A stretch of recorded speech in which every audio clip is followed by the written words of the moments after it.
श्री राम। आप सभी के हृदयस्थ ईश्वर को वंदन करते हुए गोस्वामी तुलसीदास रचित श्री रामचरितमानस इस ग्रंथ का जो प्रथम सोपान अर्थात बालकांड का जो हम चिंतन कर रहे हैं, सज्जन हो, यह हमारा कथा निरूपण क्रमांक 116। हमने पिछले कथा विभाग में माता पार्वती और सप्तर्षि का यह जो संवाद सुना, उसके द्वारा माता पार्वती ने एक बहुत ही जीवन जीने का सूत्र हमें बताया, और वह सूत्र है गुरु के बचन प्रतीति न जेहि, सपने हूँ सुगमन सुख सिद्धि तेहि। जिनका गुरु के वचनों पर विश्वास नहीं है, उन्हें अपने जीवन में सुख और सिद्धि का अनुभव स्वप्न में भी नहीं हो सकता। समस्त जीवन की सुख पूंजी है गुरु वचन। जिसने अपना जीवन उस पर समर्पित कर दिया, वही सुख का निधान हुआ है। और यह सब माता पार्वती ने अत्यंत विनय से सप्तर्षियों को इसलिए कहा क्योंकि वह महादेव के बजाय विष्णु जी को वर रूप में माता पार्वती के सामने रख रहे हैं। उन्होंने सर्वप्रथम माता पार्वती के मन में भय उत्पन्न किया। यह गृहस्थी कैसी होगी? जो स्वयं भिक्षा मांगकर जीवन गुजार रहा है, वह तुम्हारा संभाल क्या करेगा? इसलिए अपनी तपस्या से आप वैकुंठ पति विष्णु की पत्नी बन जाइए। तब माता पार्वती ने इन्हें अपना यह रूप, अपना यह अस्तित्व अत्यंत विनय से बताया। आइए उसका चिंतन हम इन चौपाइयों के द्वारा करें। जो तुम मिलते हो प्रथम मुनीसा, सुनती हूँ सीख तुम्हारी धरी सीसा। अब मैं जन्म संभुहित हारा, को गुण दूषण करे बिचारा। जो तुम्हारे हठ हृदय विशेषी, रही न जाई बिनु किए बरेशी। तो कौतुकियन आल सुनाही, बर कन्या अनेक जगमाही। जन्म कोटि लगी रगर हमारी, बरऊ संभुनत रहूं कुवारी। तजऊ न नारद कर उपदेसु, आप कहि सत बार महेसु। मैं पाक परऊं कहि जगदम्बा, तुम गृह गवन हूँ भयऊं बिलम्बा।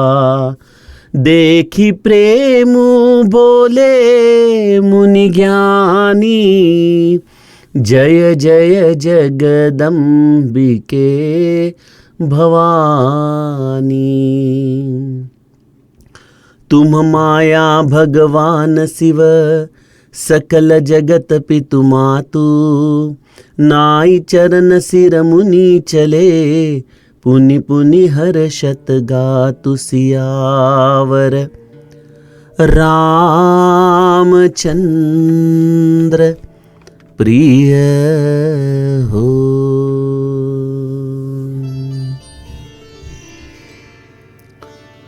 सज्जन हो, परमार्थ में संवाद का महत्व अनन्य साधारण है।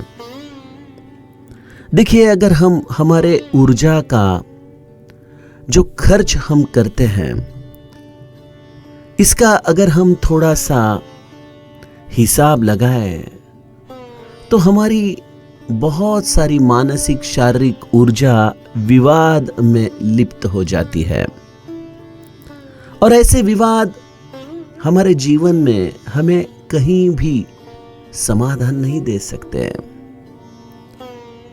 समर्थ मनोबोध में एक श्लोक में कहते हैं, जगी सांगता ऐकता जन्म गेला, परिवाद वेवाद तैसा चिठेला।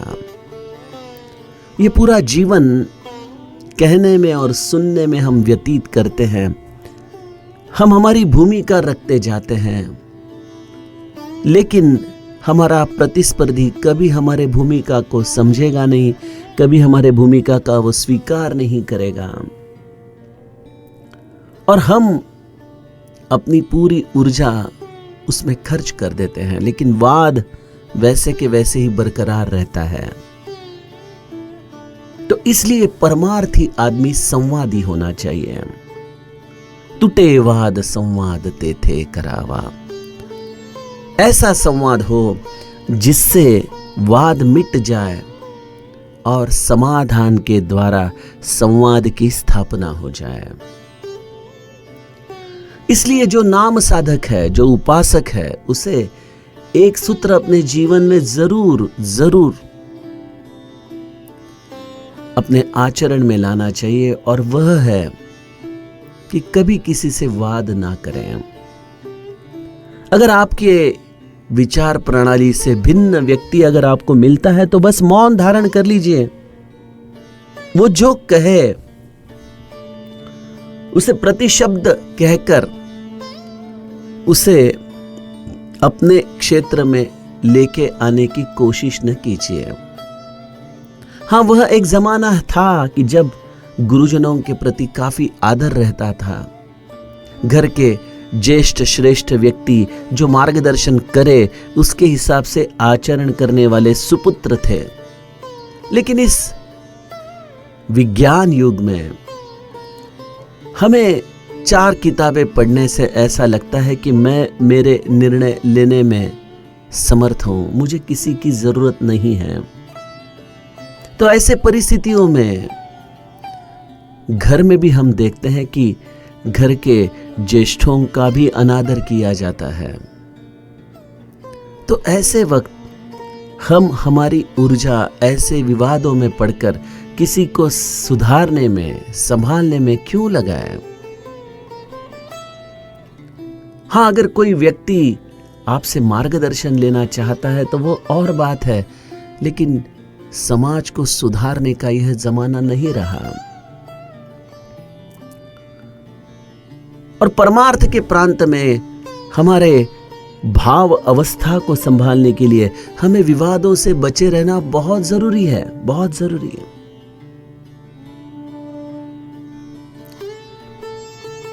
तो ऐसे संघर्ष के समय संवाद कैसे करें, किस तरह से हम इन वाद विवादों में से दूर रहे, इसका बड़ा सुंदर दर्शन माता पार्वती हमें आज की चौपाइयों के द्वारा सिखाती है। वह माँ है, जगत जननी है, अपने बच्चों को वही संस्कार कर सकती है, वही बता सकती है कि तप के बाद संताप तो हमारा छूटना ही चाहिए। और फिर ऐसे संघर्ष की घड़ी में किस तरह से समस्त वाद विवादों को पूर्ण विराम दिया जाए, किस तरह से हम हमारे जीवन में समाधान की स्थिति प्राप्त करें, इसका यह सुंदर दर्शन। जब सप्तर्षियों ने बार बार कहा कि अजहु मानहु कहा हमारा, अभी भी आप हमारा कहना मान लीजिए, हम तुम कहूं बरु नीक बिचारा। हमने आपके लिए एक सुंदर वर ढूंढा है जो अत्यंत सुंदर है, पवित्र है, सुखदायक है, सुशील है, लक्ष्मीपति है, वैकुंठ में रहने वाला है, ऐसा विष्णु जो सद्गुणों की राशि है। ऐसे वर का संशोधन जब सप्तर्षियों ने माता पार्वती के सामने रखा तो माता पार्वती बड़े विनय से उन्हें कहती है कि जो तुम मिलते हूं प्रथम मुनीसा, सुनती हूं सिख तुम्हारी धरी सीसा। हे मुनियों, आपने मेरे कल्याण के प्रति ही सोचा होगा। आप समस्त विश्व के हित की रक्षा करने में नित्य सावधान हैं, तो आपने जो कहा है वो सत्य है, वही मेरे कल्याण का है। लेकिन इसमें एक बाध्यता ऐसी है कि मेरे जीवन में गुरु बोध मुझे हो चुका है। मेरे गुरु ने मुझे पहले ही उपदेश दिया है। मैं ऐसा नहीं कहती कि देवर्षि नारद आपसे श्रेष्ठ है, उनका बोध आपसे भी परम पवित्र है, परम मंगलदायक है, ऐसा मेरा कहना नहीं है। आप दोनों मेरे लिए श्रेष्ठ हो। लेकिन अगर मैं मेरी भूमिका से विचार करूं तो मुझे देवर्षि नारद पहले मिले। उन्होंने इस जीवन में मुझे उपदेश किया और उसके पश्चात कई सालों के बाद आपका मेरे जीवन में आगमन हुआ है। अगर आप मुझे देवर्षि नारद से पहले आकर बोध देते तो मैं आपका बोध ही सर आंखों पर रखती। निश्चिंत रहिए, मैं ये कोई कल्पना विलास नहीं कर रही हूं। मेरे लिए तो मेरे गुरु के वचन ही ब्रह्म वाक्य है। और आप अगर गुरु रूप से मुझे इस जीवन में मिलते तो सुनती हूं सिख तुम्हारी धरी सीसा। मैं आपका उपदेश निश्चित ही शिरसावंद्य मानकर उसके द्वारा अपने जीवन को व्यतीत करती हूं। देखिए सज्जनों, जैसे विवाह के कुछ नियम हैं, वैसे ही गुरु के भी अपने जीवन में निभाने के कुछ नियम हैं। सबसे पहला नियम यही है कि गुरु के साथ व्यभिचारी भक्ति ना हो। हमने जिसे अपने जीवन में गुरु माना है उसका स्थान हम किसी अन्य व्यक्ति को न दें। इसका मतलब यह नहीं कि हम दूसरे व्यक्तियों का अपमान करें, दूसरे व्यक्तियों को नीचे दिखाएं। पूज्य बाबा बेलसरे कहते थे कि जैसे हमारे जीवन में पिताजी एक ही है और अन्य उनके उम्र के ज्येष्ठ लोग हमारे चाचा हो सकते हैं, मामा हो सकते हैं, लेकिन पिताजी का स्थान एक ही जैसा है, वैसे गुरु हमारे लिए केवल एक ही है। अन्य इन गुरु के समान व्यक्ति हमारे लिए आदरणीय है, वंदनीय है। जैसे हमारे जीवन में चाचा मामा का स्थान है, बिल्कुल उसी तरह से उनका भी स्थान हमारे जीवन में है। सभी को वंदन है, सभी को प्रणाम है, लेकिन मेरे पिताजी का स्थान कोई नहीं ले सकता। जो तुम मिलते हो प्रथम मुनीसा। तो अपने गुरु ने जो दिया हुआ बोध है उस पर कभी पुनर्विचार न कीजिए। किसी अन्य व्यक्ति के द्वारा अपने गुरु ने दिया हुए बोध पर निर्णय मत लीजिए, उस पर अविश्वास मत दिखाइए। गुरु के साथ व्यभिचार का नाता मत निभाइए। यह परम पवित्र गुरु का नाता है और उसने आपको दीक्षा नहीं दी है, स्वयं का प्राण दिया है आपको। अगर हम उसे साधना के द्वारा उसके ऋण से मुक्त नहीं हो सकते तो हम इतना तो करें कि उसके प्राण का अवमूल्यन तो न करें। किसी अन्य बाजार में जाकर उसके कीमत की हम पूछताछ तो ना करें, क्योंकि गुरु तुम्हारे जीवन के लिए जो अति उपयुक्त है, जो आपके अंतिम कल्याण का है, वही साधन आपको देता है। इसलिए अपने साधन मार्ग पर चलते रहना। और हां, अगर कोई अन्य तत्व आपके जीवन में आए और कहे कि यह साधन छोड़िए, मैं जो बोलता हूं वो कीजिए, तो बस उतना ही उसे कहिए कि जो तुम मिलते हो प्रथम मुनीसा। अगर आप पहले मिलते तो जरूर आपने जो बोला है वही मैं करता, लेकिन अब ये जन्म तो मेरे इन गुरु वचनों पर ही मैं चलता रहूंगा। माता पार्वती भी यही निश्चयात्मक अवस्था सप्तर्षियों के सामने कहती है, बड़े विनय से कहती है। इससे द्वारा कोई अन्य वाद वो निर्माण नहीं करना चाहती, और इसलिए वह सप्तर्षियों को कहती है कि अब मैं जन्म शंभु हित हारा, को गुण दूषण करे बिचारा। अब यह मेरा जन्म शिवजी के चरणों में मैं समर्पित कर बैठी हूं। मैं जानती हूं कि शायद आपने जो कहा है वो सत्य भी हो सकता है कि मेरा शिवजी कैसा है, निर्गुण निर्लज कुबेश कपाली, अकुल अगेह दिगंबर ब्याली। हो सकता है कि वह मेरे लिए गृहस्थी की जो मेरी अपेक्षा है शायद उसके अनुकूल मुझे सुख न दे, लेकिन अब कोई परवाह नहीं, कोई परवाह नहीं, क्योंकि यह जन्म तो मैंने शिवजी के लिए समर्पित कर दिया है। अब इस परिस्थिति में इससे आगे क्या होगा, शिवजी अच्छे हैं या और कोई अन्य, यह मैं सोचने के अब सीमा रेखा का उल्लंघन करके आगे निकल चुकी हूं। अब मुझे इन सभी चीजों में कोई रुचि नहीं है।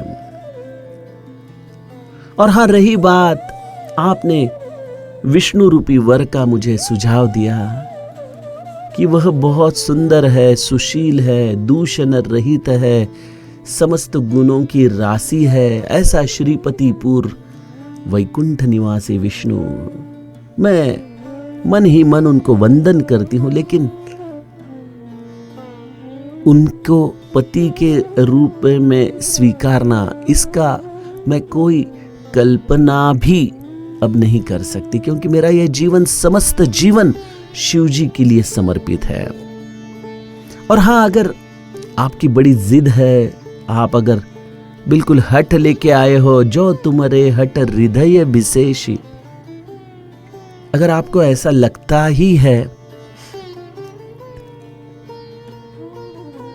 तो विवाह करने के लिए कई अन्य वधुएं और वर उपलब्ध है। रही न जाई बिनु किए बरेशी, अगर आपको सोयरी किए बिना या रिश्ता बनाए बिना अगर आनंद नहीं आ रहा है, तो मैं इतना ही कहूंगी कि बर कन्या अनेक जग माही। इस संसार में कई विवाह इच्छुक युवक है, युवतियां हैं। आप इनमें से किसी के भी साथ विष्णु जी का रिश्ता कर दीजिए। मैं आपको रोकने वाली कौन होती हूं, लेकिन आपने जो मुझे प्रस्ताव दिया है उस प्रस्ताव का मैं विचार भी नहीं कर सकती। अगर आपको लगता है कि विष्णु जी का विवाह आपको करना ही है, तो आप जरूर उसके लिए प्रयत्नशील रहिए, क्योंकि जिसे जीवन में तो कौतुकी है न आल सुनाइए, जिन्हें ऐसे चीजों में, इस रजोगुण में बड़ा रस आता है, उन्हें ऐसे चीजों में कभी आलस आता ही नहीं।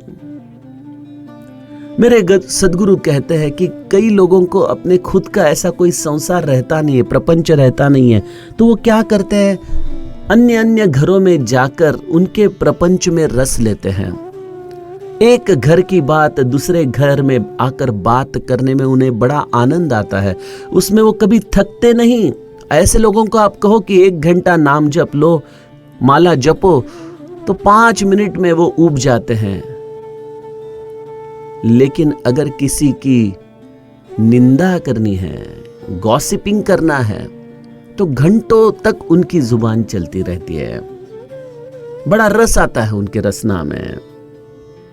इसका कारण एक ही है कि ऐसे रजोगुणी लोगों को कभी आलस्य नहीं आता ऐसे कर्मों से।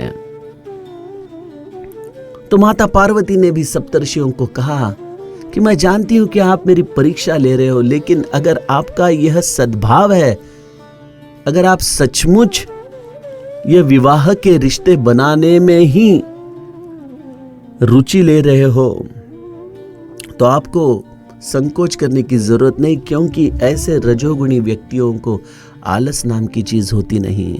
इस संसार में कई रिश्ते पड़े हैं, आप कहीं पे भी जाके अन्य जगह पर बात कर ले, लेकिन मुझसे नहीं।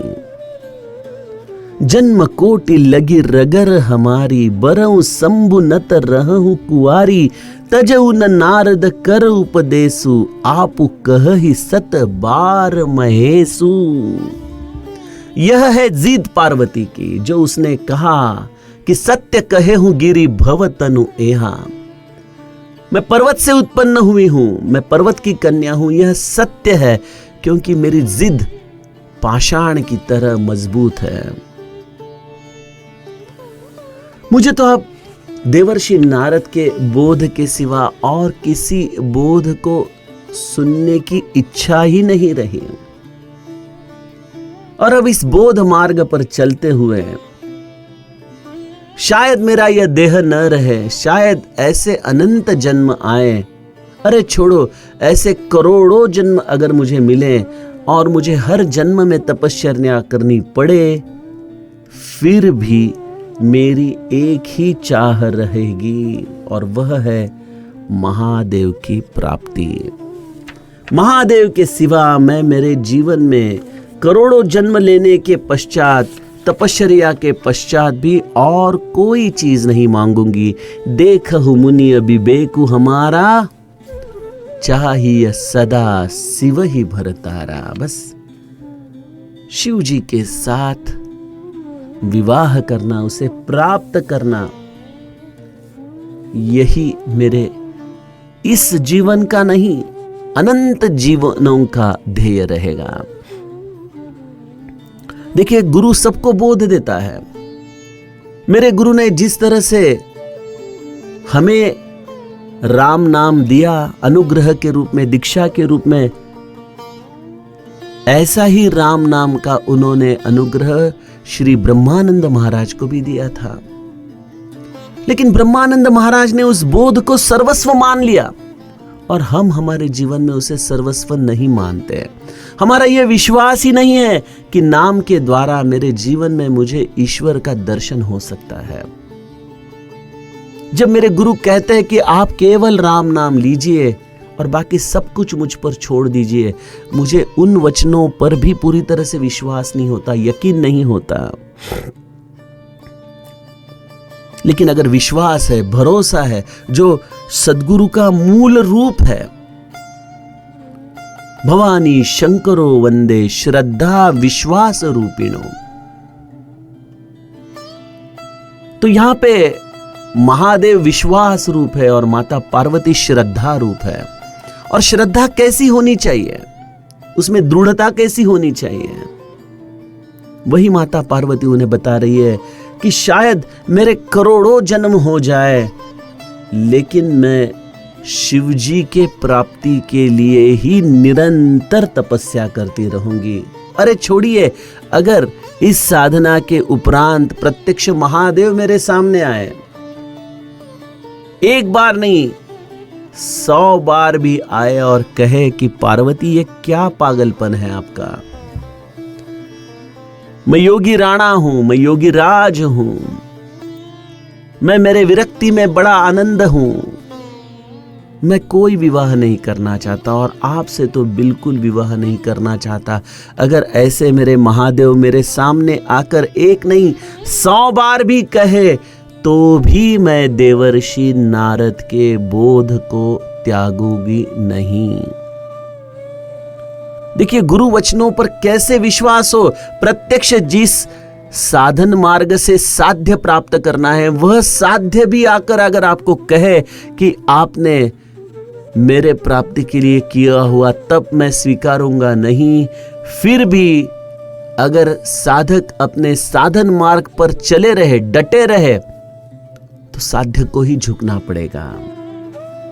और भले साध्य झुके या ना झुके, कोई परवाह नहीं, हम अपने इस साधन मार्ग पर इस गुरु वचनों के आधार से अत्यंत निष्ठापूर्वक चलते रहे, यही परमार्थ की अग्नि परीक्षा है। तो माता पार्वती ने इस संवाद के द्वारा सप्तर्षियों को एकदम 2 टूक जवाब दे दिया है, जिसमें कोई वाद नहीं है, कोई भ्रम नहीं है। अपने शब्दों में उसने बड़ी मजबूती के साथ अपने इरादे रखे हैं। और वह रखते हुए उन्होंने कोई प्रत्युत्तर, कोई वाद वहां निर्माण ना हो, इसका बड़ा विवेक प्रधान विचार रखा है। और यही हमें माता पार्वती के संवाद के द्वारा सीखना है कि जीवन में किसी से बहस न करे, किसी से विवाद न करे, और राम नाम लेने वाले व्यक्ति अपने ऊर्जा को इस तप के द्वारा किया हुआ यह पुण्य कर्म संभाल कर रखे। अपने साधन के प्रति किसी से भी विवाद न करें। और जब माता पार्वती ने यह ऐसा सीधा सा जवाब सप्तर्षियों को दिया, उसके पश्चात वह कुछ और बोले उसके पहले ही माता पार्वती उठकर खड़ी हुई और उन्होंने सप्तर्षियों को वंदन करते हुए कहा, मैं पापरऊ कहहि जगदम्बा, मैं आपके पैर पड़ती हूं।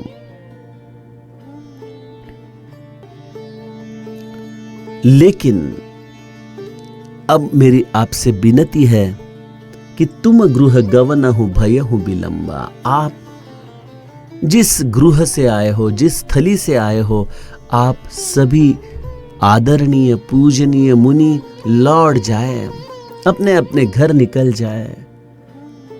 अब बहुत देर हो रही है। भयहु विलंबा, इस भयहु विलंबा शब्द के द्वारा माता पार्वती बहुत सुंदर उन्हें संदेश दे रही है। पहली चीज है कि आपने मुझे आकर मेरे तप से उठाया है। मैं आपसे संवाद करते करते मेरे बड़े सुनहरे पल गवा रही हूं।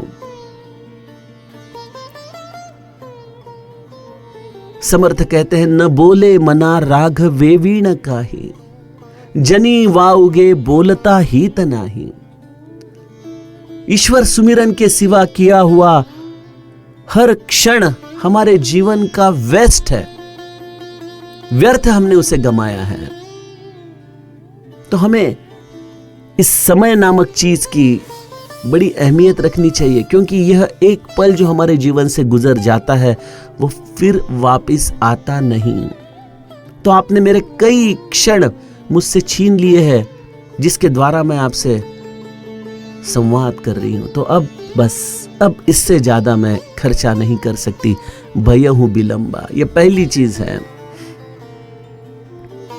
दूसरी चीज है कि आप मेरी मन की, मेरी इच्छाओं की परीक्षा लेने आए हो, तो आप लौट जाइए। अब यह पार्वती प्रत्यक्ष महादेव का भी सामने आकर अगर उसका नकारार्थी वचन है तो वह नहीं सुनने वाली है। वह देवर्षि नारद के वचनों पर अब डटकर आगे चल रही है। तो इसलिए आप मुझे, मेरे मन को बदलने की जो कोशिश कर रहे हो, इसमें समय व्यर्थ ना गमाएं। अब बहुत देर हो चुकी है। भयहु विलंबा। तो पहला विलंब है कि आप मेरे साधना में व्यत्यय ला रहे हो। दूसरा विलंब है कि आप मेरे मन को बदलने की जो कोशिश कर रहे हो, उसमें अब बहुत देरी हो चुकी है। अब यह बदलने वाला नहीं है।